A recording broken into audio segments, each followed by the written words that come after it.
Ladies and gentlemen, welcome back to the We Got Balls podcast.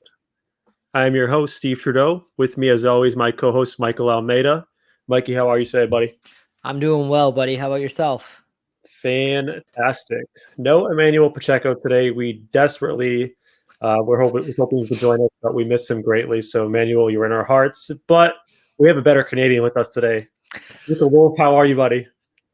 I'm doing great. I'm excited to be here, and I'm excited to talk a number of different topics. So it's going to be a good one. Yeah, we're going to go all over the sports world today. A little baseball, a little basketball, but we wanted to have some fun to start the show. And we're starting with a very nostalgic topic that actually came after our 90s wrestling podcast. We started talking about cartoons from back in the day. So this is going to be a segment about 90s cartoons.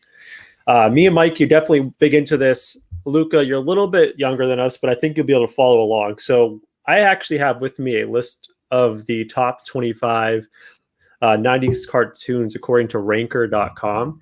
And I'm curious to see what you guys are going to say about this list.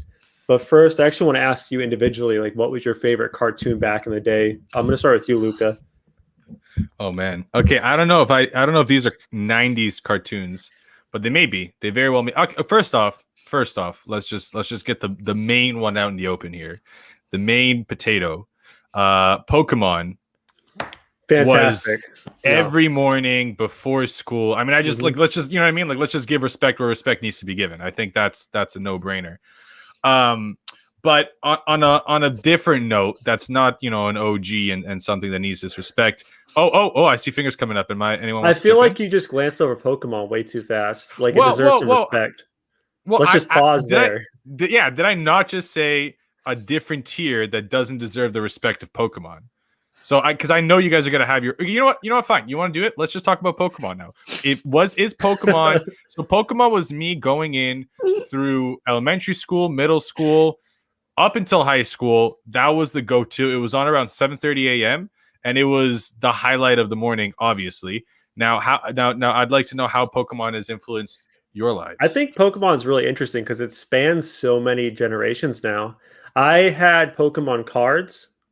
I collected Pokemon cards. I played the trading card game. Also, you guys did you play the Pokemon like Red and Blue and stuff, the Game Boy games? Absolutely. Yeah, I mean, Pokemon was like it's not so much a cartoon, but a phenomenon. That is the hardest question possibly given to you as a child, is when you have to pick your first Pokemon. Like, are you going? I want to know what type of guys you are. Like, who is your choice of the top three? So Trudeau, my real first question is that how you say, are you my friend or not? Like, if someone picks the wrong Pokemon? You pick the wrong Pokemon, you're out of my crew right now. All right, Luca, go ahead. Go first. I obviously knew I was going first, too. As you guys were going over this, in my head, I'm like, all right, I'm first up. I have no baseline whatsoever. Now, I'm going to talk about an interesting Pokemon that I think, before I say my top three, man, No. Let me, because I'm gonna mess up the first one. But Gyarados? Gyarados, yeah, you said it right. Okay, and the little flopping fish. I don't know. Magikarp, buddy. When I first realized the little Magikarp turned into Gyarados, like that moment. Do you get what I'm saying? Like the moment where that became my reality was probably the most impactful moment in Pokemon history. That being said, okay. Top three. No, not top three, Luca. It's gotta be. You're at Professor Oak. Yeah, go ahead. Yeah. Okay, yeah. When you start the game, like Red, Blue, or whatever, like you walk in and you have a choice between three Pokemon, right? And in the original games, it was between Squirtle, Bulbasaur, and Charmander, and you had to pick one of those three Pokemon to start with. And you could tell a lot about the person by what Pokemon they choose first out of those three. Yeah, mine. I mean. Did you like you're younger than us though? So was it a different set of three Pokemon? No. It was the same three. I just wanted, it was 100% the same three. So I thought we were going top three, but out of those three, which one I picked? It was Charmander. Good answer. Okay. It was Charmander. It was. I'll go next. Bulbasaur is awesome. Squirtle. It was. To be honest with you, it was in between. It was maybe Squirtle, but it was Charmander pretty easily. You guys go. So obviously the easiest one to go with first was Bulbasaur because he could just wipe out the first three. But I'm actually a Squirtle guy myself. Squirtle's my dude. Blastoise is the man. And Mike, are you Bulbasaur? I'm gonna tell you this. Listen, they're all three great picks, but Bulbasaur, I love the grass Pokemon. They were my favorite out of all of them. Like as a child, I wanted to be a gym leader and I didn't want to just be a regular trainer. I wanted to be the guy who led the grass gym. Not only that, the grass women were great too. So it would have worked out pretty well altogether. But at the end of the day, I don't know. Just hear me out here. The fire Pokemon are kind of girly besides Charmander, right? You got Whoa. Ponyta, you have Vulpix, a bunch of girls. Arcanine would like a word with you. my friend. Arcanine is legit. I'll give you that. But how about the one with the boobs on his head? What with Magma? Remember the guy that had the Okay, yeah, it kind of looked like a duck. And then the water Pokemon were all legit. But they were always hard to get in the game. You had to go through a certain to get your rod and all that stuff. It The was grass pain. ones just were awesome, man. So yeah, Bulbasaur was my pick. So that would have been good for all three of them. My prized Pokemon card, I had a holographic Vileplume, I think. It was what the one Otis turned into, right? The big flower. Yeah. Did you guys collect the cards back in the day when you were kids? Oh, absolutely. Like Yeah, literally, that's one of my big regrets as an adult. Like, is that I didn't keep because how much would those Charizards and Blastoise first editions now go for? You say I that, was but I about don't to know. say, I was gonna ask you guys if did you guys keep any of your cards at all, or did those go as the years went on? I want to say this quick. You guys talk about the cards. I'm actually going to look up how much like a holographic Blastoise or holographic don't. Charizard would go Dude, for the now. bro. Charizard. The Charizard's All right, legit. I'll look it up. Go ahead. Talk about your cards, Mikey. So yeah, if you were going to be an entrepreneur, like later in life, a lot of kids would sell cards. They would steal cards. We had this big thing at Well- school that you could not bring cards anymore to No. school because kids were snagging them and taking them home, and it ended a lot of friendships. I watched a kid trade like a holographic Gengar for a bag of Doritos, and his mom had to come to the school and like argue and like get the card back because the kid got hosed so bad in the trade. Pokemon was the cryptocurrency of our childhood. That's what it comes down to. It was like, if you wanted to have credit, you just told them, yo, look at this Butterfree. They'd be like, oh man, I can give you this and that for it. So yeah, Pokemon just taught you so many lessons too altogether. Just crazy one. I'm looking through the holographic Charizards online on eBay. There's a lot of varying different prices, but like I'm seeing cards worth like going for $200 pop. So that's pretty good. Wait, do they have the little first edition or not? There's one that says it's a holo set base for 120 for $4,000. That might be like the expensive one.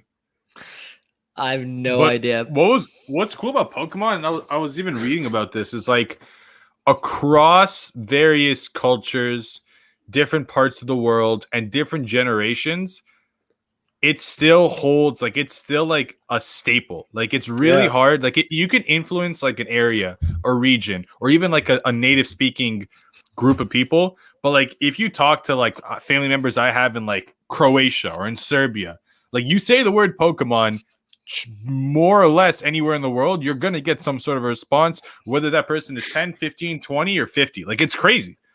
I just want to point out that the original question was, what's your favorite cartoon? And we've been talking about Pokemon for like 7 minutes. You know what? I don't see anything wrong with that. No, I think that no. the second that Pokemon came up, we had to give it 7 minutes. 7 minutes is a minimum on Pokemon. So I do love Pokemon, but I actually want to get to this list. So Luca, was that your number one? Like if your favorite For cartoon sure. from back in the day, Pokemon? That's a good 100%. one. What about you, Michael? My favorite one's got to be Hey Arnold. That I is just a good loved one. Hey Arnold, man. It just taught you so many. Once again, going back into doing the right thing. Arnold had so much times to like just wussy out and stuff, and he did such a great job just believing in his mission. And his room was sick. I always wanted his room, man. So for me, I got two, right? I got one that's a little more niche, you would say. What's up, Kenny? Love you, buddy. Cat Dog was my shit back in the day. I loved Cat Dog, but my number one has to be like a timeless cartoon that spans generations and is probably the top dog in the clubhouse, which is SpongeBob. Oh, SpongeBob's a good Oh, one. yeah. SpongeBob is still going strong, so SpongeBob's got to be up there. So with that being said, I want to go through this list from Ranker.com, the top 25 90s cartoons, and get your opinion on this. All right. All right, we're going from it gets- 25 top or top 10, or what do we do? Yeah, let's do top 10, Trudeau. No, I want to stop at start at 25. I'll fly through the first ones because I feel like there's some snubs, and also I feel like some of these names you'll hear and be like, oh shit, I love this cartoon. Angry Beavers is a great cartoon, by the way. It It's a was, great it point in the was. chat. So number 25 was Ed, Ed, and Eddie, which I loved Okay. Ed, Ed, and Eddie. No, you didn't like Ed, Ed, and Eddie? I don't even know what the hell it is. 24, remember it. 24 was Arthur, which that's kind of like a little kid's cartoon. I don't know if that's Whoa, like, whoa, whoa, whoa, Whoa. whoa! Trudeau, listen. Really? Your tongue. Your tongue. How dare you? Well, it's I not don't like know. as cool as like Rocket Power or something like that. By the way, I love I'm not Rocket gonna Power. say, but this is one that's not like Pokemon. It doesn't range through generations, but how impactful it was for its particular memes. generation, it's worthy. Arthur and Buster might have had the best relationship between any best friends in the whole wide world. Yeah, So yeah, you- yeah. you- So you guys let's put take some offense respect to on that. Arthur. For sure. Well, Heavy. it's 24 for a reason. Kind of low down the list. It's Yeah, I know. 24 because it was PBS. That's why. That's true. That's So true. number 23, one of my favorites, Johnny Bravo. You guys remember Johnny Bravo? Oh, Johnny Bravo. love But in retrospect, Johnny Bravo may not be happening today. in retrospect, Johnny Bravo is definitely not happening today. There is He's probably probably in not jail. a chance. For sure. That show is not making it past the production meeting. I have some comments saying Rugrats should be top 5. Well, I would say stay tuned because it might be up there. Little teaser. Number 21, I don't really consider it. 22 and 21, I don't consider it like cartoons from back in the day. I have Family Guy and Futurama, great shows, but I don't really have them in the same category. So let's move on. Well, if Family Guy's on a list, it should be in the top 3 of whatever list is happening. So I don't know, man. I'm I a don't know, huge people Family are- Guy fan. Like people are out cartoons, on I agree that. with you.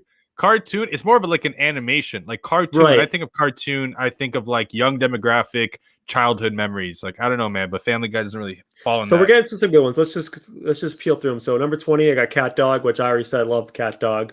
19, this is gonna shock you guys. 19 was Pokemon. Oh, I thought that was a can little get it. low, Yeah, that's a little low. especially since we spent 7 minutes talking about it. A little low. Number 18, underrated, Courage the Cowardly Dog. Anyone remember that one? No? Wow, blank stares. That's a good one. 17, this is gonna make people mad. 17 was Doug. oh, That's low, right? Doug was good. Yeah, no, it should be. By it the should be way, higher. if you like Doug, there actually some band or some guy put all the Doug original songs on Spotify. So you can check that out. Oh yeah. my God, what's the one that he's like, I need lots of money, Yodelehi Who? Have you heard that one? Do you remember that one or no? No, the only one I can remember is begging on a trash can. And actually, you know what I'll do? I'll just throw some Doug music on in the background for the rest of this list. I don't know if there's any copyrights on Doug music. It probably is. But anyways, I can try to get that going afterwards. Number 16 is a great one. Rocco's Modern Life. Blank Yeah. Stares. No, No, yeah, no, you no, like no, that no. one? I'm just reading a lot of people are going at us on the Facebook. That's why. Sorry. Oh, are there any Someone got Emily Trudeau got the music one for the beats, the Doug Funny, all that stuff. So that's a good one. God, All right, so where were we? Rocco's Chippendale Rescue Rangers was next, number 15. I just want to put that sit in the background. Let's see what we got going on. So after that, Batman, Ah. SpongeBob at 13. I think that was a little low for SpongeBob. Number Definitely. 12. Here's a good one. Number 12, Recess. I was a big Recess fan. Recess Oh, was huge good. Recess fan. There we Huge go. We Recess. got 3 S's in the room. I like that. 11 was probably. I feel like 11 is not that great, but it's just like people really love this for some reason. Is the Magic School Bus? Oh, I don't know, man. The Magic School Bus was good. I Miss don't know. Frizzle I'm was with- always on her shit, man. I'm with Trudeau on that one. It never clenched his teeth. Like I put a Recess over Magic School Bus every day and twice Amen. on Sundays. Amen. Okay, the only question I have for you is when did Miss Frizzle not bring it? Like she was never depressed, like it is now with our teachers. Never had a bad day. That's true. I like Miss Frizzle. All right, so we're in the top 10 now. Number 10, Pinky and the Brain. Solid one. Ooh. And No, you didn't like that? I don't know if I don't know if I'm putting that over Recess, SpongeBob, or Pokemon. Like, I don't know, man. All right, so number 9, Tiny Toons. Nah. Yeah. Like, not top 10. Tiny Toons, get out of here with your nonsense. the Muppet Babies were better than that one. Oh, absolutely. All right, so The Simpsons, number 8, which again doesn't fall in the same category. I mean, it's a great show, Yeah. but it's not the same category for me. It's like an adult cartoon. I'm thinking about like kid cartoons.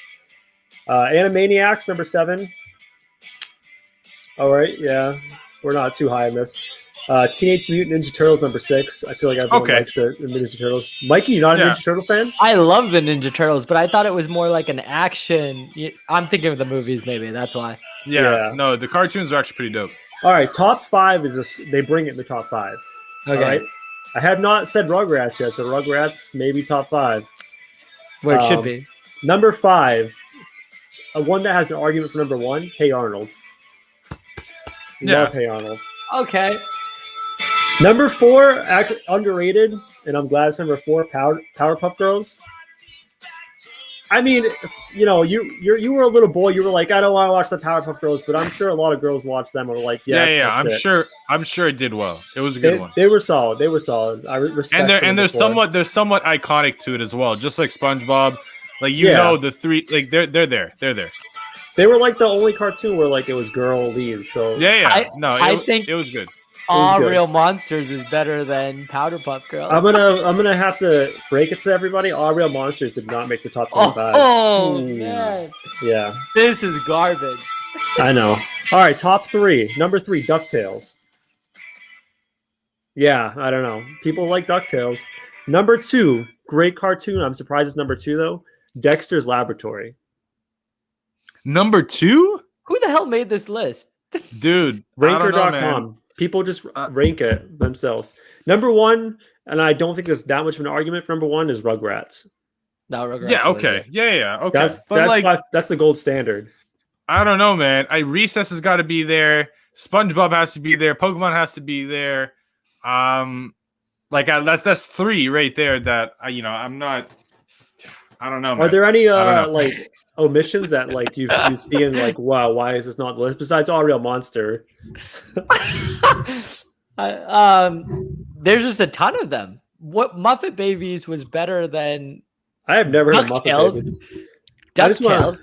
Apologize to people on the Reddit because I've been ignoring. Emily is pissed, bro. Emily's not trying to hear about this ranking.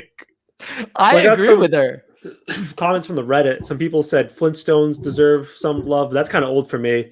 No, Scooby-Doo solid. Scooby-Doo should get some love as well. I'm with you on that.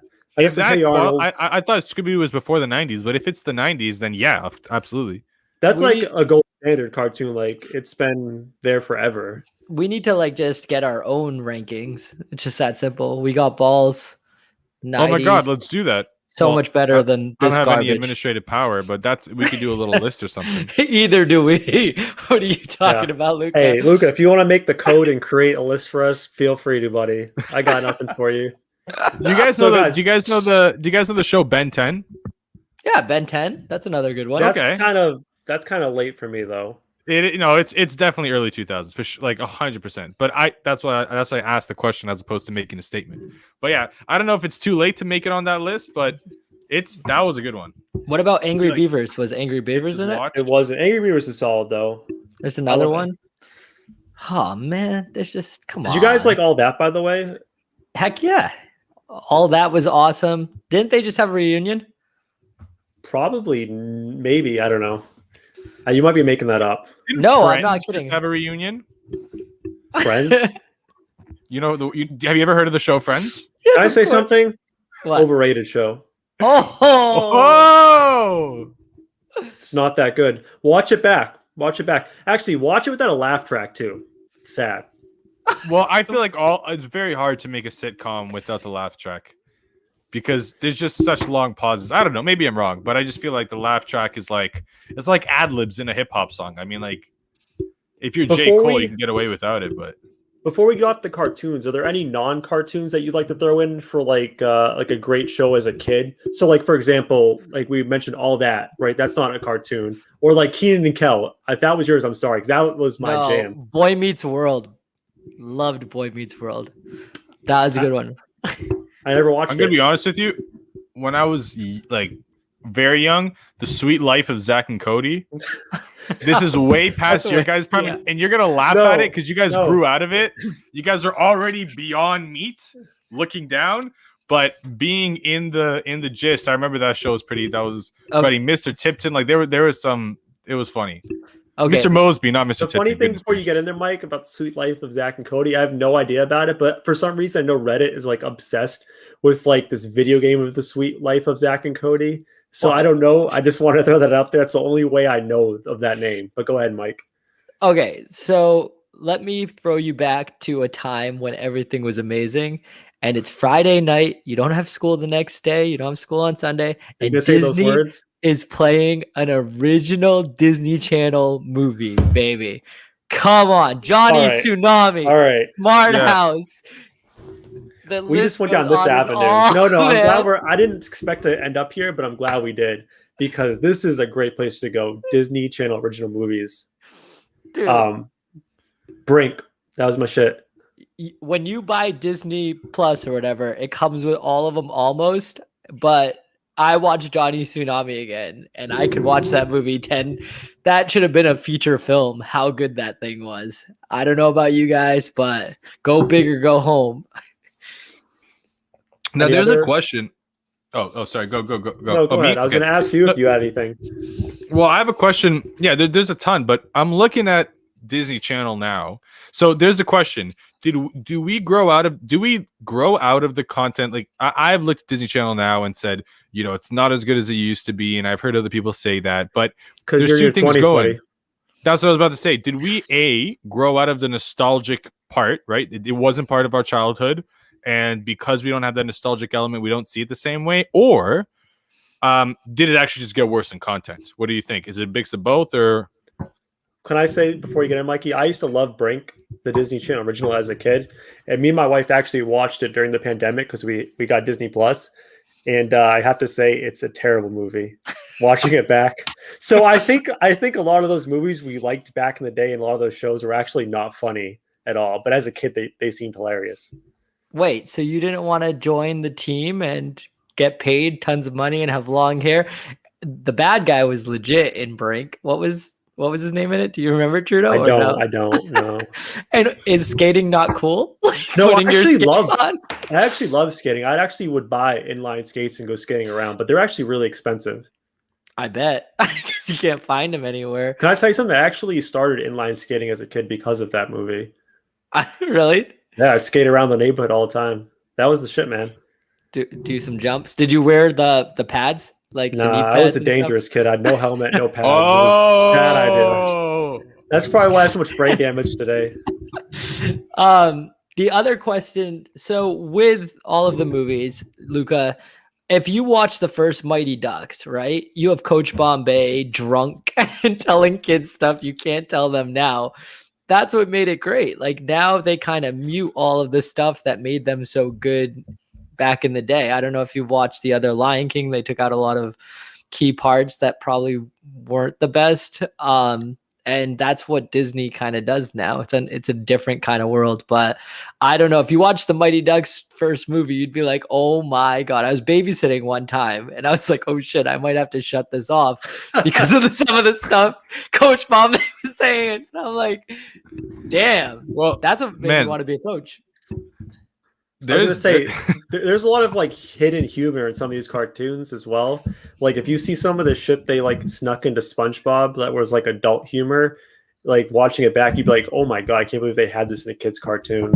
What about Heavyweights? Could you do a movie like Heavyweights nowadays where you send a bunch of kids to fat camp to get better and Ben Stiller's yelling at them and telling them that they're not getting dinner tonight because of lack of hustle? You can't do that.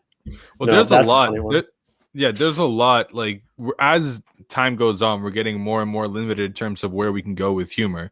Obviously, there are a few shows that are trying to keep that alive, but definitely a different era, definitely a different time for content creation, and it's very like what we said earlier. Johnny Bravo, not a chance it makes it past the production meeting. Not like literally -5 chance that show. No, that's a just good think one. about the plot line. Like you Wild, got Wild this. Thornberries.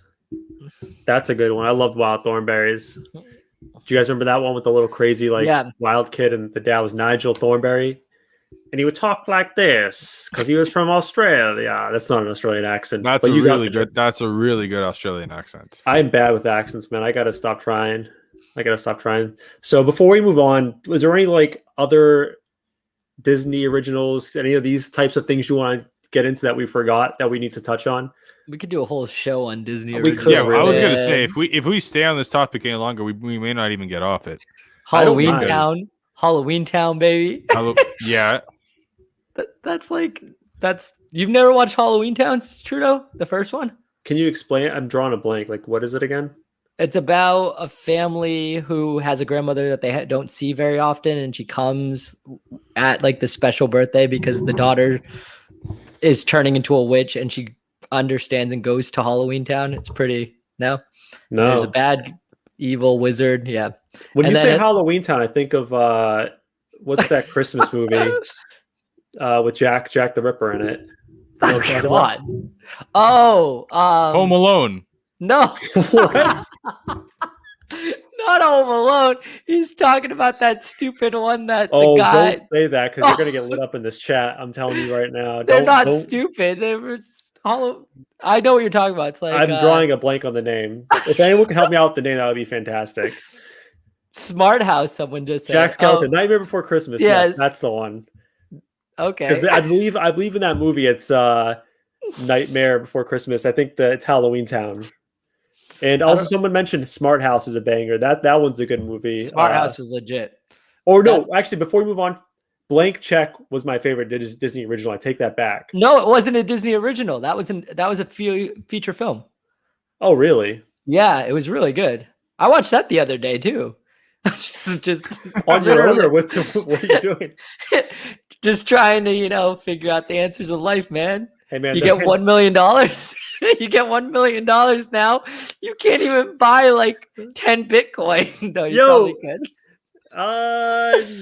Yeah, you could actually, but Yeah. I mean, the pandemic's hard on everybody, buddy. So I mean, I How understand. creepy was the girl in Blank Check? That's just not appropriate at all. She was hitting on the child. Yes, and there's nothing wrong with that. Come on. Different time, man. Different time. Oh man. So kids, if you're listening at home, if you get a blank check from a bank robber, you know what to do with it, man. Spend all of it before the IRS comes or whatever the hell was after him. Oh my goodness. We're not All right. giving legal advice to any children listening to this podcast. And also, I just want to put it out there. I really hope that children are not listening to this podcast because this is not for children. They're Did you gonna be tick the standing up. little made for children box in the no, probably not. It's probably No, good this idea is to not do going on that. to Disney Plus after. I tell you Cool. that right now. Cool. Thanks, Donnie. Dodge to the moon. Doge is terrible. Get out of here, man. Buy some Bitcoin. No one wants your Doge. Love you, Donnie. Though. Except for the kid from Blank Check. He's just buying everything. He's Yeah, I buying was all gonna the say he Doge. doesn't really care. All right, let's move on. We're about halfway through the show. Almost. That was a long talk about cartoons and stuff. It was a good So one let's just- though. I enjoyed that, man. You weren't here last week, Luca, but I dragged these guys through some really interesting God. topics. So I'm Well, glad no, we could. Oh no, I wasn't. You're right. I wasn't. Yeah, we talked about some heavy stuff. So I'm glad we could have some fun to start the show. So before we move on, let's get into the big baller bucket and just take care of that and get that out of the way. There's probably a lot of people who's never watched this show before and have no idea what I'm talking about with the big baller bucket. Basically, we have a bucket full of ping pong balls with a shit ton of teams in there, basketball teams, that is. And, we draw a ball for each of us. We get stuck with that team for the next 2 weeks. And if we lose, if they have a losing record, we have to do a punishment on the podcast. There's been some really weird shit so far, by the way. Emmanuel had to put peanut butter on his face during the podcast. I drank hot sauce. I had to sing a song. What else? Am I missing any other punishments that were served on this thing? So you didn't lose last time. You won. I won this week. Yeah, I had the Ooh, Brooklyn winner. Nets. Oh yeah, I was about to say you had the Brooklyn. No, but the Brooklyn Nets. Can we just talk about the Brooklyn Nets for a hot We'll second get before into we that. get into We'll get okay, into it. okay, We'll fine. wait. No, let's just take my idea. We can just throw it to the side. Yeah, let's just get this out of the way. Luca's just like Luca is Luka. the most polite fuck you I've ever heard in my life. No, it's not. Luca's like, hey, just It give me was a with second. love. We can It go was find a with place love. to go fuck myself. Thanks, Trudeau. Luke, I I'm love just you, buddy. keeping it interesting. I love you, buddy. But fuck you. All right, I was moving about on. I love you, buddy, but that idea can Hey, wait. All right, hey, we're doing hey. the baller bucket. Guys, man. stay on your sides. Stay on your sides. That's why Mikey's in the middle of the chat right now. Let's Exactly. Keep us apart. All right, so it's time for the big baller bucket. Luca, do you want to go first or last as the guest of the podcast? Man, what happened? Oh no, Brad went first last time and won. Yeah, And I went first the time before. Yeah, so let's do it. I'll go first. All right. So you got the Phoenix Suns. That's a good team. I would probably hit with that one. Ooh, I'm holding that. Yeah, that's good. I think they're second in the Western Conference right now. They are after Utah, unless Utah lost. You know what? I don't know. It's crazy. Chris Paul is basically the major change that they made. And well, no, I don't want to give him and all the Devin- credit. No, okay, but Devin Booker another year. I mean, a bunch of good things happened, but I mean, that was a team that was a bottom feeder last year. So I'm glad they're doing well. Devin Booker deserves it. That man's a baller. Anyway, continue. All right, Mikey, I'll go to you next. All right. All right, buddy. Let's do it. I wish you luck, by the way. The San Antonio Spurs. They're Nah. no, they're not bad. They're like I don't want 500. No. All right. So for those watching, listening, basically your first ball is an optional one, so he can keep it or throw it back. Second one is second and final. So whatever I pull now, he's stuck with it. All right, ready? And before I pull this ball, nobody has won on the second pull ever. So it's not going to end well. Hey, your boys, Utah Jazz. Oh, that's a good one. That's a good second pull. Hopefully, That is impressive. my boy plays. Mitchell, I hope you're okay. Oh, I know you're think he's out for a listening. while. No, Yeah, It's it's not going to be good. sprain. You just see him limp off the court like that. Didn't look like Yeah. that looked bad. But All right, so hopefully last soon. one. This is for me. Boston Celtics. I'll ride with the Boston Celtics for the next couple of weeks. That's not a bad one. Well, you So got that's them. it. You're wearing them. Yeah. I'd like to talk about them at some point too, so we can get into Yeah, that. So now that we've actually pulled all the basketball stuff, do you want to get into your basketball stuff, Mikey? I do. So what I'm gonna do is I'm just gonna ask you guys your opinions and your questions. Tell me what you guys think. All right. So the first question that I truly have are: how are teams looking? Who do you think is looking good? Who would you buy right now, and who would you sell? So Luca, talk about whatever team you want and why you like them, buddy. Well, there's a couple of interesting one. I think the Clippers getting Rajon Rondo. It's the Clippers had a lot of support last year going into the playoffs and just let everyone down so badly that now nobody wants to touch him because you just had your heart broken. But that being said, I don't really see anyone outside of the Lakers being able to take him down with their firepower and with just the experience that they bring to the table. So I would probably raise my stock slightly just because of Rajon Rondo. However, the fact that they needed someone like Rajon Rondo is concerning going against the Lakers because the Lakers don't need Rajon Rondo because they have LeBron James, right? Like the IQ that Rajon Rondo brings, LeBron James, the accountability that he brings, LeBron James brings that. So that's a question in itself. I think that the Lakers, the biggest question mark is just their health. That's not breaking news, but to be honest with you, Anthony Davis coming off of that very serious injury down with his Achilles scares me. I'm not really worried about LeBron James coming off a high ankle sprain. I mean, the guy is Iron Man for a reason. So I'm sure LeBron James is going to be okay, or I'm pretty sure, but Anthony Davis scares me a little bit. And then in the East, the Brooklyn Nets are just the world's most hilarious experiment I've ever seen. I mean, you're going to have like 3 top 10 scores, arguably, or 15, 20 if you include Kyrie of all time, on the same team that have only played 7 games going into the playoffs. So we have no idea what we have to express. Like, I mean, they're all individually amazing. On paper, they should blow everyone out with ease. However, the defensive issues and also just the fact that they haven't played together, I'm excited. The next time all three of the big three of the Brooklyn Nets are playing, I'm watching. So you don't think that James Harden, his famous quote of "there's only one ball" is going to matter for the Brooklyn Nets?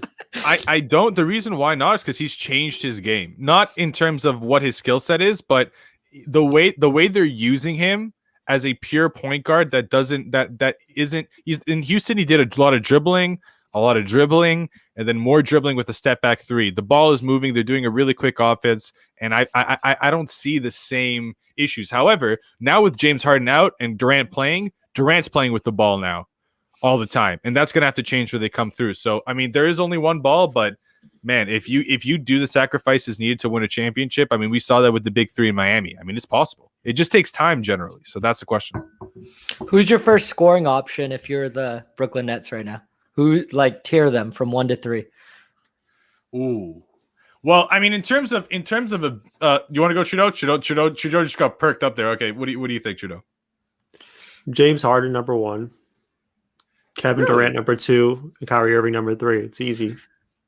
Are you talking about in terms of efficiency in scoring, or are you talking about who's going to be the first person to attack? Either. Kyrie's you mentioned that James Harden changed his game, and that's not really the case. Of all the three, the person who's probably sacrificed the most has been Kyrie Irving. He's been a lot less on the ball. He's deferred to James Harden for the most part as far as being the point guard role, and it's working. I mean, I think Kyrie taking a step back, combined with the fact that Steve Nash has kind of staggered their minutes, so there's times where they're on the floor together, but there's a lot of times where they're playing in different units.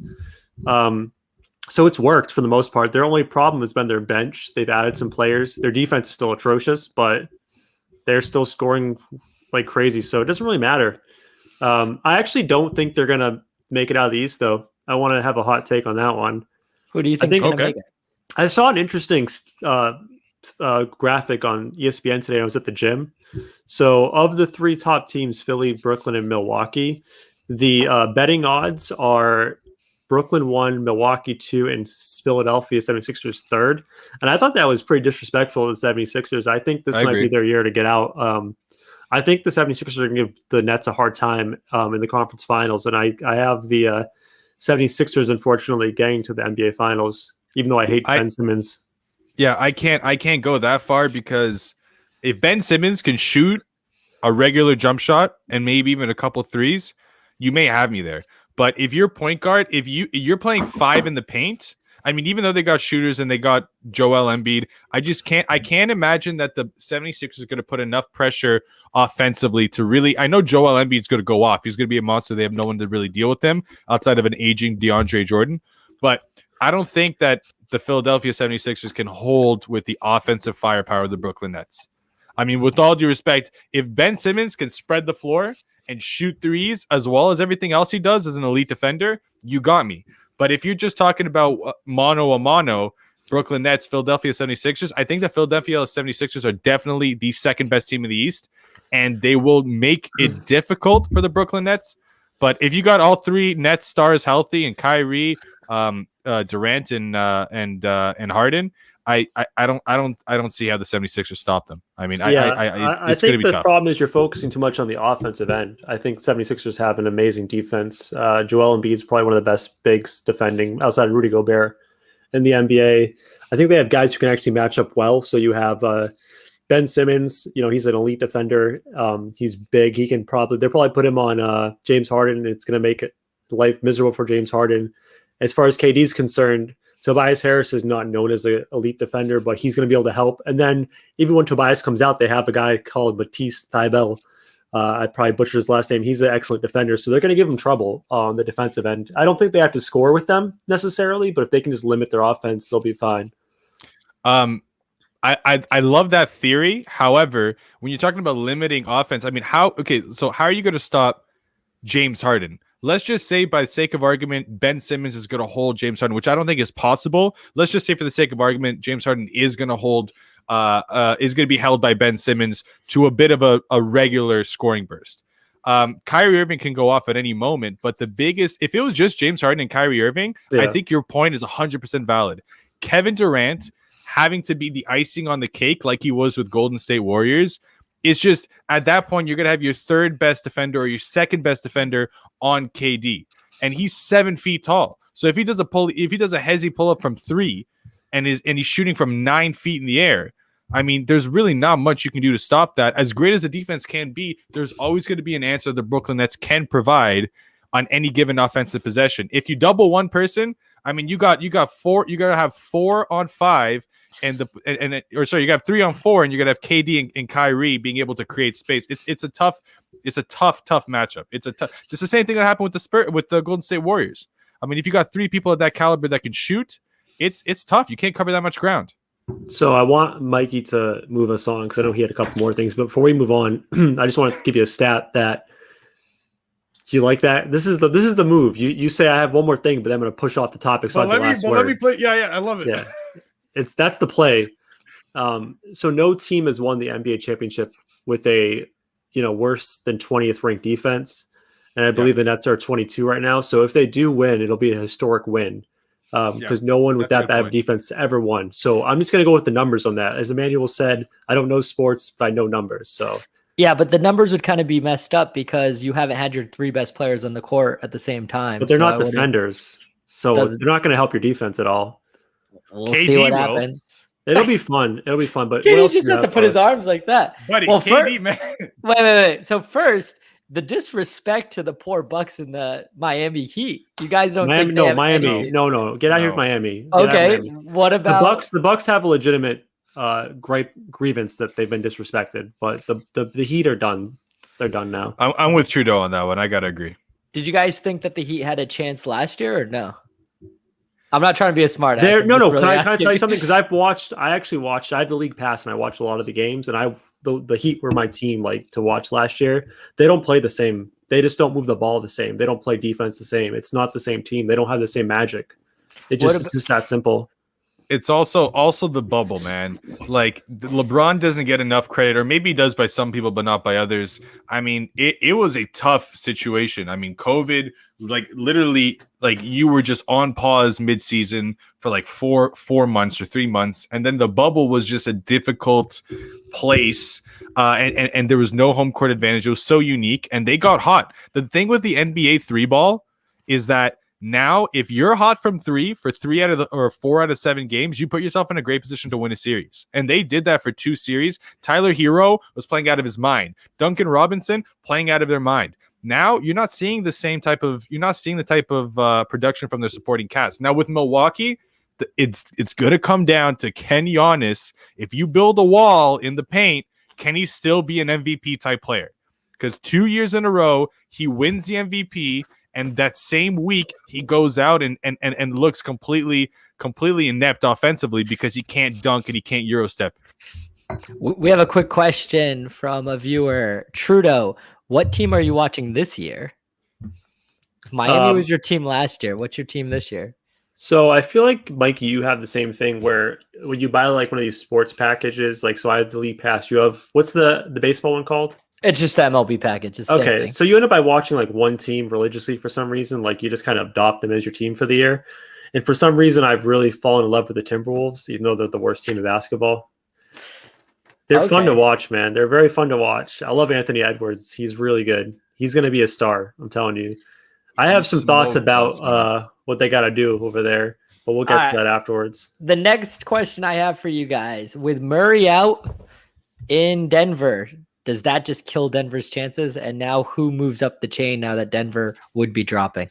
Yeah, so I'll take this one first. Yes, to be blunt about it, it kills their chances. I actually, as soon as they made the Aaron Gordon trade and I watched a few of their games, I thought Denver, I said to a group chat, Denver will be the team to win the Larry O'Brien trophy this year. I thought they were going to win it. And I think losing Murray yes, I think they can have a couple upsets in the playoffs. Like I'm sure they can knock out a really good team, but I don't think they can do it enough times with just Jokic. So I'm going to say no, they cannot make it. And what was the second part of that question? Just who's going to move up in their spot? I think the Lakers are going to benefit greatly from this. I'm surprised they haven't fallen down the standings as much without having LeBron and AD. They have been super lucky to just be hanging on for dear life. So once those guys get healthy, I can see them climbing to the 4 seed. And that's all he needs, really, LeBron. Once they have everyone back, 4 seed, they'll be good. So that's my answer there, Luca. Honestly, I as much as I'd love to like debate and go back and forth, I actually have to agree with Trudeau 100% on that take, because the Denver Jokic is amazing, but in the playoffs, you can find a way to neutralize 1 or 2 people. You need a team effort, and Murray. Remember last year he was going 50 point back with Mitchell. I mean, those are some of the best head-to-head matchups we've seen in a while. So I can't agree more. And then with the Lakers, the fact is, and again, Trudeau touched on this, but the fact that they don't have to do, if things stay the same they are now, when LeBron and AD get back, they may not have to do a play-in scenario. They may be able to be fully rested. I think the Lakers are in a prime position to really do well. And, again, like Trudeau said, if LeBron's in 4th position, 5th, Shannon Sharp said it, 8th seed, 7th seed, 6th seed, mustard seed. Listen, if he gets into the playoffs, it's going to be, they're going to be a tough out. So, listen, I love it. I love it. I think the Lakers are in a good position. They just need to get into healthy. It doesn't matter. If the Lakers are healthy, they're favorites. Luca, you've brought us into our next segment, buddy. What are your thoughts on the play-ins? Do you like it? Do you hate it? What do you think? It depends on. I would hate it if I was a 7th seed or an 8th seed, because now you're saying that my standing doesn't mean anything. However, if I'm in those lower tiers, I love it. As a fan, I mean, the more games that we have in the NBA that actually matter, the happier I am as a consumer. Because when you're watching a Tuesday night game, by 2 teams that may not make the playoffs or probably won't, I mean, you're not going to be as emotionally invested. But in a play-in game or it's almost like an extended playoffs. So as a fan, I love it. But man, if I just squeaked into the 8th seed and now you're telling me that, it didn't mean anything, or I'm a solid 7th seed that's like 5 games above the next person, I'd feel some sort of way about it, but I love it as a fan. All right, Trudeau, you're the commissioner, Commissioner Silver. What are we doing about these play-in games? So if I'm being honest about this, okay, if I'm the commissioner, I love it. You want to know why? Why? Because that means more money. Exactly. Luca got it. More money, more revenue, more meaningful games. And guess what? You know what the fans love? A one and done. Everyone loves a 1-game series. So you know what that means? People are going to tune in to watch those games. You're going to sell huge advertising dollars on those games. It's the smartest thing for the NBA to do. And Mark Cuban can suck it because he's just mad that his team is in the 7th seed and he thought he'd be better. And guess what? It is what it is. That is life, my friends. And actually, I want to bring in someone really quick to play a quick game because we were talking about our friend, the Joker. My wife happens to be an expert at European basketball players. She knows every Eastern European basketball player. It's a little game we played when I'm watching basketball, and I say, "Where's he from?" And she'll name the country. So I want to flex her knowledge really quick of Eastern European basketball players to the world. Let's go. So who's asking you the players? You guys. Talking. Well, you're talking about the Joker, and he's from Serbia. See, so that's a great start. So if you guys want to throw some players at her, go for it. I'll give her one right now. Nikola Vucevic. Montenegro. All right. Hedo Turkoglu. Ooh, I should know this because Steve loves Turkoglu, but I don't. Oh, I don't even know where he's from. I know where he's from. He's from Turkey. It's pretty simple. Oh, That's not obscure enough for me. Well, if you know Boban Bogdanovic. Oh, she knows this one. So I think. There's two. Bojan and Boban. Yeah, Yeah, sorry. but So I no, only- yeah. So there's one is Bojan from Bogdanovic Croatia. and Boban. Yeah, sorry. One is from Croatia. Which one is Yeah. from Croatia? Bogdan Yeah, is from Croatia. yeah. And Bojan, oh my god. The pressure. Why can't I think of it? I'm only gonna get one of two of the Bogdanoviches. Wow, you're a I fraud. need help. You had it before. Your answers were. It's one of the Well, answers you've already said. Is she Googling something? Oh, is What he is also this, from Emmanuel? Serbia? Did you say All right. Serbia? Yeah. Yeah, that's right. Yeah, so one's Croatian, one's Serbian. Luka Doncic. Latvia or Slovenia. Slovenia. How about Yeah, what's the little guy on the Heat? Oh, Like that. Goran Dragic. Goran Dragic. I know this. Right? It doesn't seem like you know this. It's like Billy Madison What? when he's getting tested with Chris Farley. Oh my gosh. You're gonna get the Jeopardy music soon. Oh no. And time is up. Thank you for playing. You lost. Oh my God! That was cold. Trudeau, was cold. that futon's gonna be your bed tonight, pal. So make I sure was- you get that nice. It's and pretty ready. comfy. I'm not gonna lie. So, Yeah, Mikey, Yeah, she's right. Slovenia. What? I'm surprised. What, you usually got much better Tourette's at this game. today? You got Tourette's, Luca? You're just saying random stuff now. No, I said no. I said Emily's right Oh man! because she said All right. Slovenia in the chat. What else you got for us, Mikey? All right, who needs to be traded this offseason?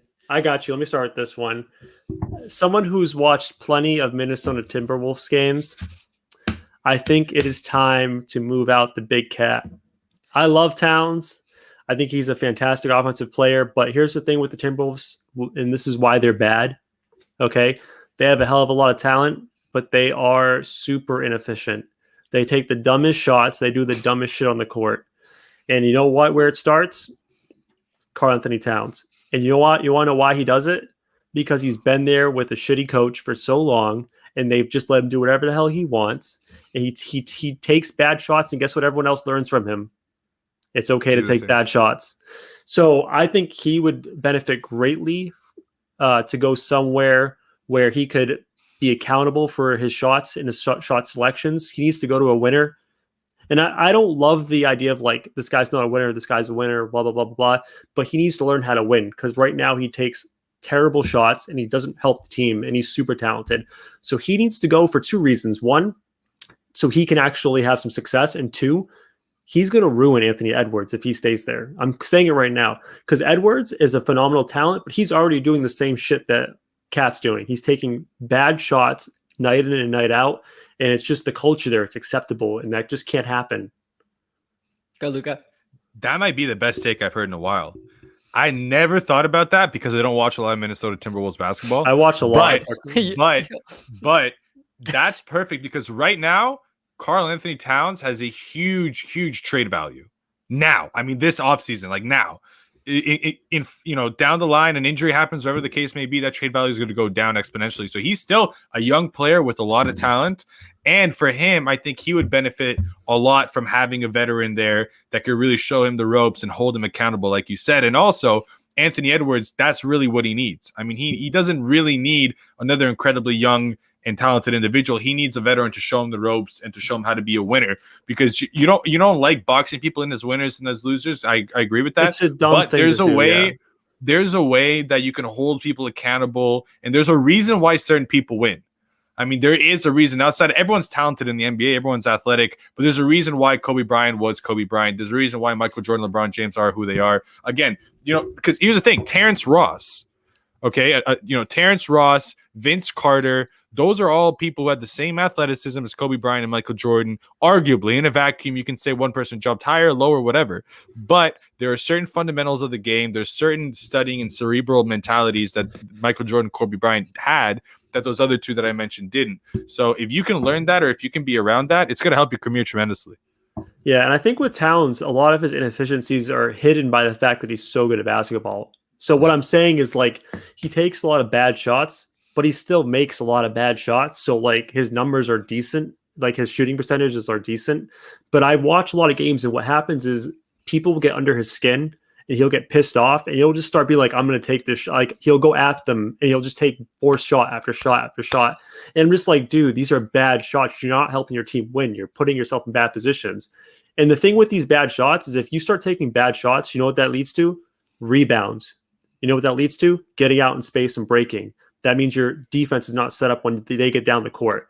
It's a domino effect. You start taking bad shots, and then bad things happen on the other side of the court. So I would love to see them get rid of Towns, maybe get an actual, like a young guy to go with Anthony Edwards. Maybe, you know, where I would like to see him go actually, which would be crazy. Trade him. I know you just did a deal with him. Trade him to Golden State and get Wiseman from Golden State, get a shit ton of picks from Golden State. You can build around Wiseman and Anthony Edwards. They got to get rid of D'Angelo Russell as well, because D'Angelo Russell's another one of those guys. If you ever watched him play, he is horribly inefficient. He's a black hole who just takes bad shots. I'm sorry, this is a lot of easy, Trudeau. We don't want another NBA player calling it quits because you hurt their feelings, okay? Oh, I want to apologize to LaMarcus Aldridge, because last time we talked about him, I said he was a trash can and he was terrible. And then 2 weeks later, he had to retire because he had a heart condition. So I apologize. I wish him the best. He is not a trash can. He's a wonderful human being. That was nice, Steve. What about you, Luca? Who are you trading? Well, speaking of wonderful human beings that just, I think, have run their course, one person who I didn't like, there was one signing that baffled me and that really made me question if a team did their homework. And that signing was Marc Gasol. Marc Gasol to the Lakers. I mean, I know it's not breaking news, but there was no point where I heard that. Let's get rid of Dwight Howard and JaVale McGee, two athletic bigs who can run the floor, who can crash the boards, and who are feisty in personality. And let's get Marc Gasol, who, if you saw anything in the Raptors, you saw that this man, he has to jump.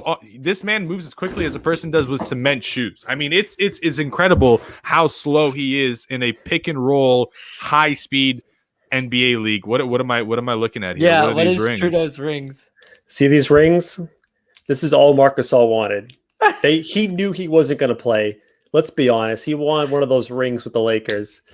I agree, but he won one with I saw Marc Gasol in the Raptors championship parade. I saw him literally wreck a bottle of wine right in front of me in the back of the bus. Like, he's a great person. He did well for the Raptors. He's good in but not for the Lakers. I mean, he has high basketball IQ. He's a great passing big. He can hit the three occasionally, but he can't stay in front of me. And I'm nowhere near the NBA. Like, I mean, it's ridiculous. I mean, so that he's got to go, and they need it. Like, this is why they got Andre Drummond, but I don't know why they got rid of Dwight Howard, to be honest with you. I mean, why would you fix something that isn't broke? Their bigs were great.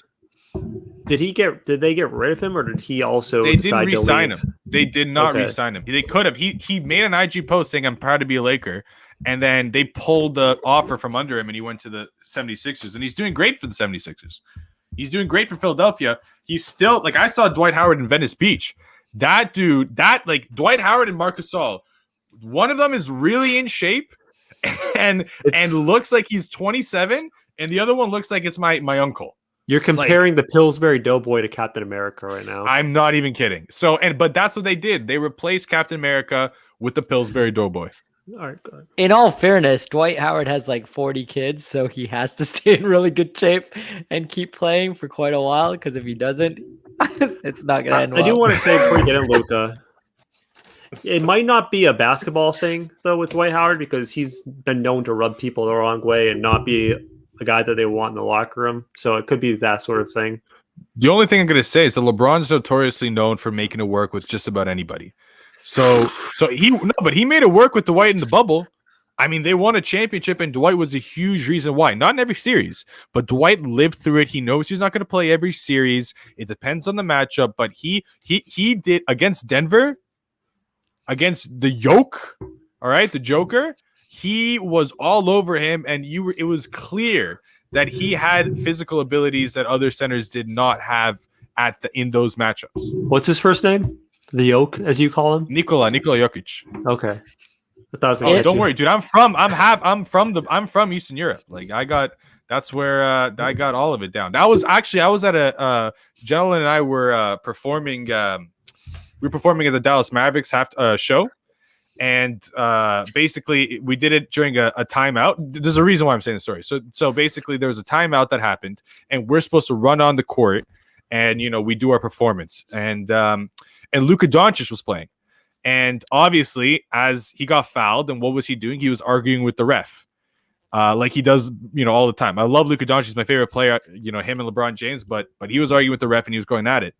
And then, I never ever deviate from like the performance. I'm always very, very focused. But as I'm walking onto the court wearing the Luka Doncic jersey and like jeans, he's literally right there arguing with the ref. Like, I could throw a tomato at him if I wanted to. Like, that's how close he was. So I'm just like yelling. I'm like, Luka, brate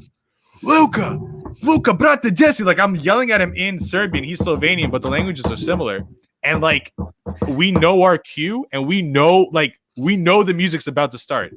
And then Jennelin's like, Luka! And both of our heads turn at the same time to look at Jenna. So I turn to look at Jenna, and so does Luka Doncic. So I never actually got to say what's up to him. And then Jenna's like, and then he probably looked, and then Jenna like grabbed me, threw me to the middle of the thing, and we started the performance. It went really well. It went viral. Everything was good, but I was this close to be able to have an Eastern European conversation with Luka Doncic. So and was then, that whole and then, spiel? Sorry, Just and to- then as what? Go ahead. What? Keep I was on gonna going. say, and then on our way, as we were going back to Dallas to do another show, on the way there, the NBA got suspended. Yes. So I never got a chance to sort of to get that opportunity again. So He's listening. Don't worry, buddy. He hears you. Luka, I didn't make Luka. I didn't You're a make good that dancer. I didn't make it you for that face. I was looking at Trudeau because I thought he was drinking Hennessy from a water bottle, and then that's when we're gonna stop the show and be like, Trudeau, do you have a problem right now? have we been able to get a sponsorship from Hennessy yet? Working on it. Working on it. All right. Working So on the it. last question of the night is we're gonna start with Steve because he's so passionate about those Timberwolves. Right now in the NBA, 2 professional athletes have in the last week purchased rights to teams. A-Rod has purchased rights to the Timberwolves, and Dwayne Wade bought some Jazz coin this week. So, Trudeau, who would you rather be, A-Rod or D Wade? I think I know this answer. Just as people who would rather be. No, as owners of the team, purely on owners, because you don't want to be A-Rod right now. No, I said I'd definitely rather be Dwayne Wade as a person. But if I had to own one of the two, I would definitely. Oh God, those are both terrible places to have a franchise. The Timberwolves, man. I don't want anything to do with Utah. Like I doubt anyone from Utah is listening to this podcast. Utah, you can get the hell out of here. Don't listen to Utah. You're a great franchise. Steve is just mad. What about you, Luka? I mean, I don't know, man. The Timberwolves or the Utah Jazz, which one has more market value? I mean, well, first off, I'm pretty sure it. No, you guys can correct me if I'm wrong, but isn't Rodriguez getting like a majority ownership? Yeah, it's a different stake. Yeah, because I know that Dwayne Wade made an investment, but I think he made an investment with someone else who's making an investment, and he's a minority owner. Whereas Aaron Rodgers, Alex Rodriguez is getting a majority ownership. So obviously, I'd rather have a majority ownership. Which one of those two teams is more valuable? I mean, I don't know, man. I don't know. I mean, either way you go, neither of them are marquee franchises. So I'll go with Rodriguez just because he's getting a majority ownership. But how did he generate? I mean, he played baseball. He did not. No, he's not the one throwing in the dough for this. He's tagging along with some other billionaire who's throwing the majority of the money. So I don't think A-Rod's the majority owner either. Because you need a lot of capital to own a team. Like, to own a team, I think you need to have multiple billions, right? Am I right? Am I right with that? No, you're right. Not if it's hockey. Oh God, I feel bad. Oh, I actually had a question. Can I actually get into this? I didn't even mention this in the pre-show, so this is completely new to you guys. But I actually was thinking about this in the car on the way to the grocery store today. So let's just say hypothetically, right? You guys are training your whole life to play a sport, and you want to make that your professional endeavor. I want you to consider a few things when you answer this: the amount of money you'll make over your career, the difficulty of it to make it professional in this sport, the type of life you're going to live before and after the sport, all these things. what sport would you grind to be a professional at of all the sports? Now, I know Mikey's thinking of Major League Baseball, and I want to say something like this. You know how many years you have to play in the minor leagues, riding buses from place to place, and then they hold you in the minor leagues for many years until until arbitration gets there. So you're not going to get paid till you're 26, 27. It's a miserable ride. So I just want to give you an idea of how you should start thinking about this. So Mikey, were you going to say baseball? 110% I'm gonna say baseball. There's no I'll be playing till they had a guy yesterday who pitched in relief who is heavier than 3 Marc Gasols. They call him the El Tortoise or whatever, and he pitched a shutout inning. I forgot who they were playing.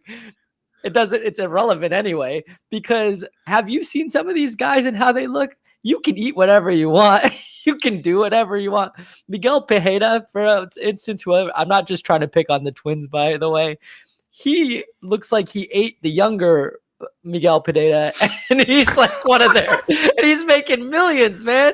That guy's got the life. Not only that, if I'm a relief pitcher, think about this, Trudeau. I work literally once a week and make billions of dollars. How sick of a job is that? And you get to travel the country at least. I know, but the grind to get to the major leagues, you have to spend 3 years in the minors, and it's not even if you're a great player, they're going to keep you in the minors just to keep your years down for before you hit arbitration. So you're going to have to play into a lot of shitty stadiums and ride buses from here to there for many years. So it's not. I think baseball might be the right answer, but it's not the glamour life that you mention it to be. Luca, what would your choice be? Or Mikey, before Luca goes. Wait, I have one more question. I have one more answer to that. There's 27 spots, right? And it's a lot easier to break into the MLB in the sense because of the spots and the AAA and getting called up and down. Whereas, and I'm not putting myself in a crazy risk as hockey and football. Like football, I'm not going anywhere next to. No.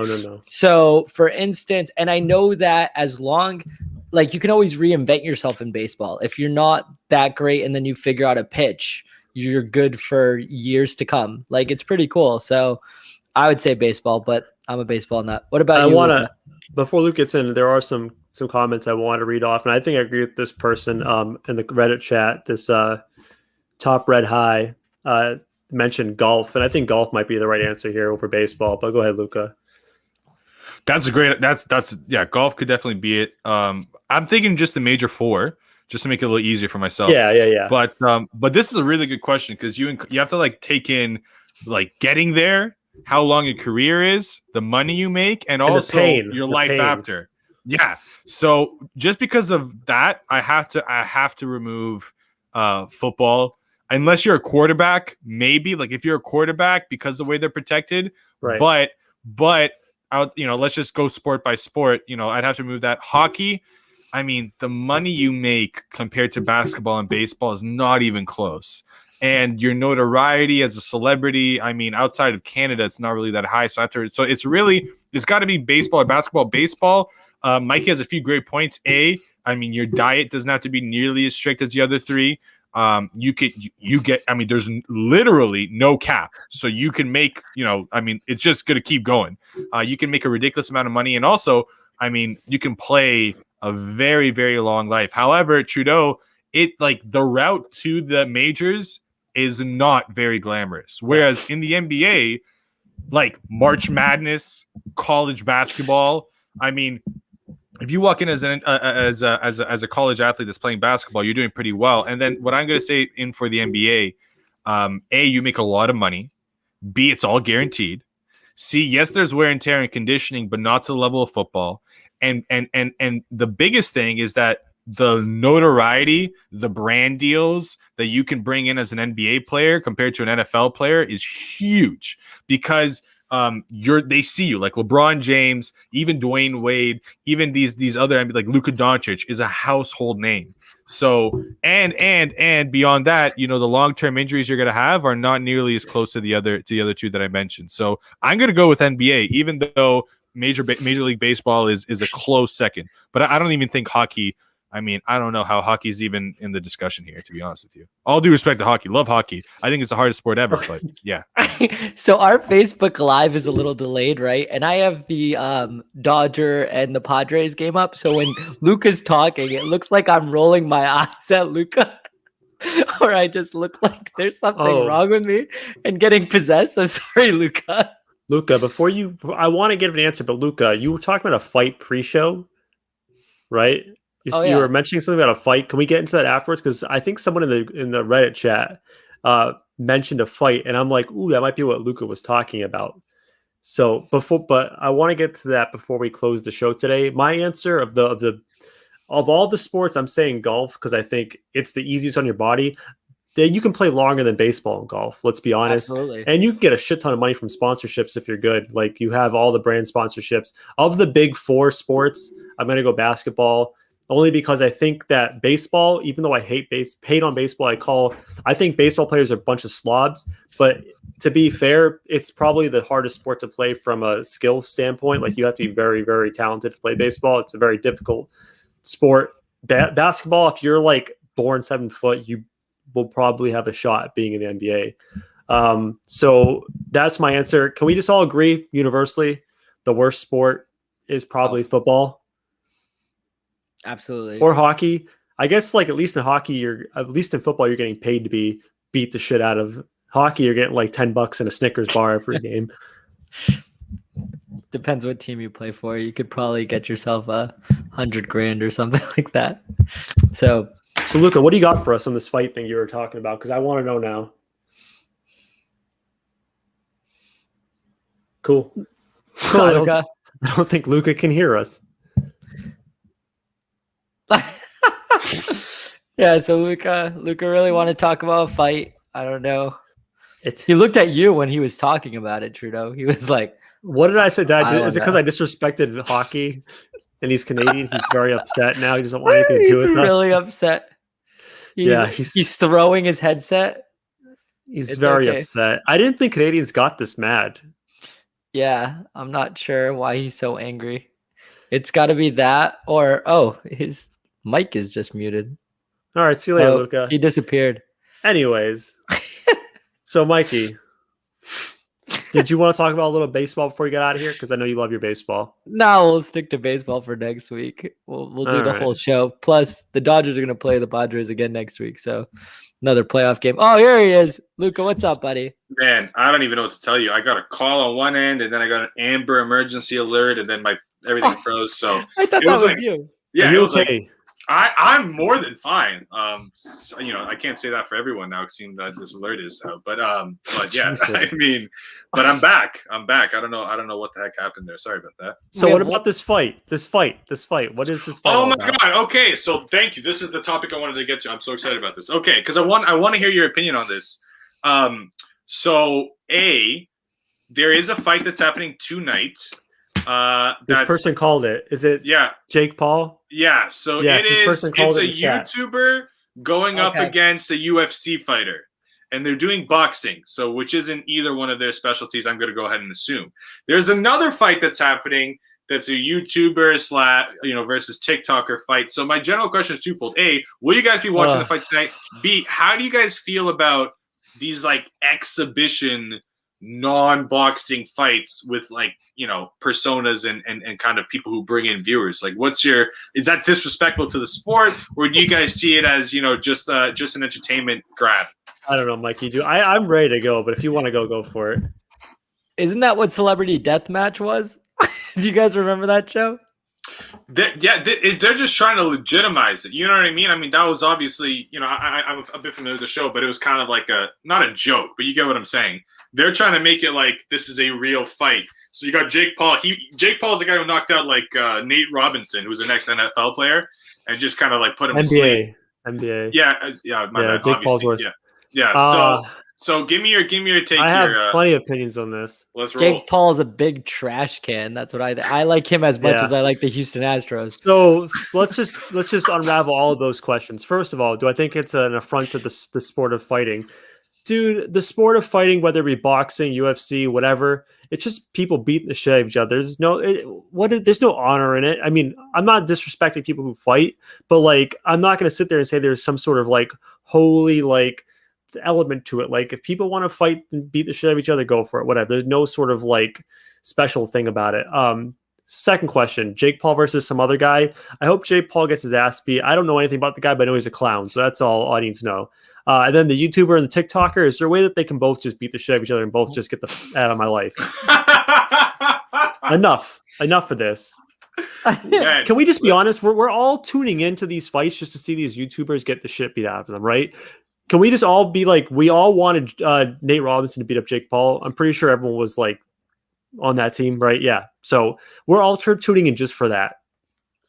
It's smart. I mean, listen, if Jake Paul wins this fight, it's crazy that somehow every fight he wins, he's got to go up and up in ranks, and every fight he wins, it's a conduit to another fight. Because first he beat up another athlete, and he's not an athlete, so that's a step up. Can I ask you this though? I don't know anything about Jake Paul.